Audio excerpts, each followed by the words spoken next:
Let's talk about stories today. It's Karen Capello. And here's one thing I know about you: you're ready to get to the next level in your business. You're watching all the training calls, you're reading all the success stories, and yet, despite all of your best efforts, you're still not where you want to be. So, what's holding you back? Let's think about some of the stories you might be telling yourself and see if any of these sound familiar. First story: you have little or no paid client experience in coaching.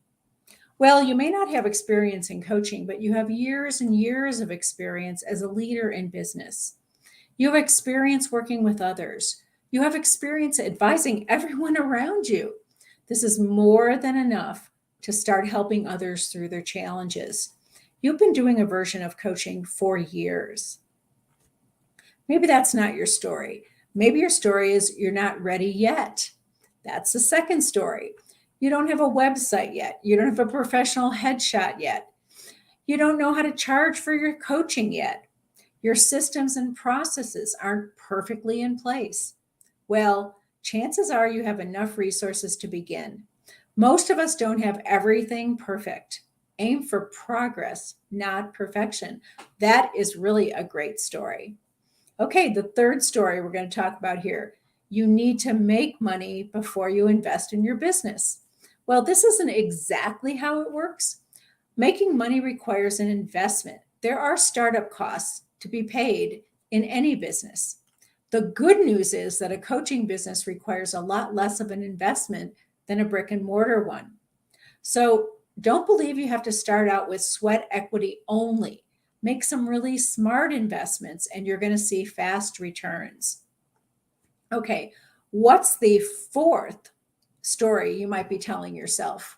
This is not the right time to go all in. Okay, I know there's stuff going on in the world right now. There's inflation, there's wars, there's all kinds of things happening. But here's the truth: the situation will never be exactly right. Life isn't going to just stop so you can have more time. It goes on. The longer you wait to get started, the harder it's going to be. So just start and keep making progress right from where you are. Okay, let's look at our fifth story.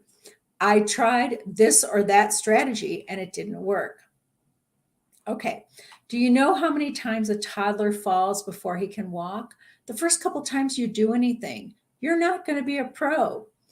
Are you going to be an expert right away? No. It takes 10,000 hours. I don't even have enough fingers for that one to become an expert. If your first couple of posts don't get some engagement or someone ghosts you on a discovery call, keep going. It means you're just getting started and learning the ropes, and you can keep going. Okay, number 6. I need to try doing it on my own first before I hire a coach. Is this your story? I do hear this story a lot. I should try it on my own first. Why?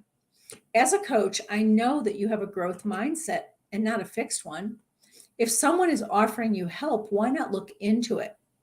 Imagine you're walking through the desert and you're thirsty, and someone offers you a cool drink of water. Here's a cool drink of water, right? And what are you going to say to that? No thanks. I'm going to save that water for when I really need it. You're going to get it now. Okay. So here is story number, let's see, where are we? We're at 5, 6, 7. Here's story number 7. I'm not good at something: tech, sales, writing, etc. Now, is it that you're not good at it or that you haven't learned it yet? When I first started, I wasn't good at marketing at all. I could do some things, but not to the level I do it now. I also didn't know anything about websites, online learning, discovery calls. Zoom didn't even exist when I started coaching. Can you believe it? It's okay that you don't know how to do something, but not knowing how doesn't mean you can't learn enough to start. Just learn enough to be able to start and maybe even help someone else to help you get a virtual assistant. Okay, here's number, let's see, 5, 6, 7, 8. Eighth story: I don't know if I can do it. Wow, that's a big one. Think about it. Have you already accomplished something hard that you weren't sure you could do? Of course you have.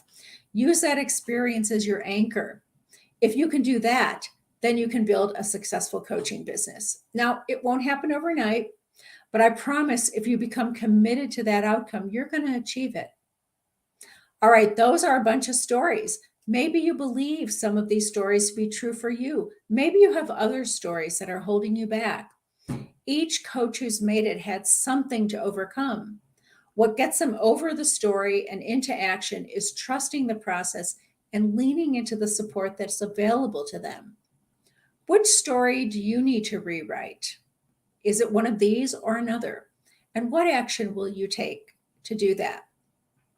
I'd love to hear from you. And if you'd like some help in rewriting any of your stories, the ones I've talked about today or others, reach out to us at quickstartintensive.com/call.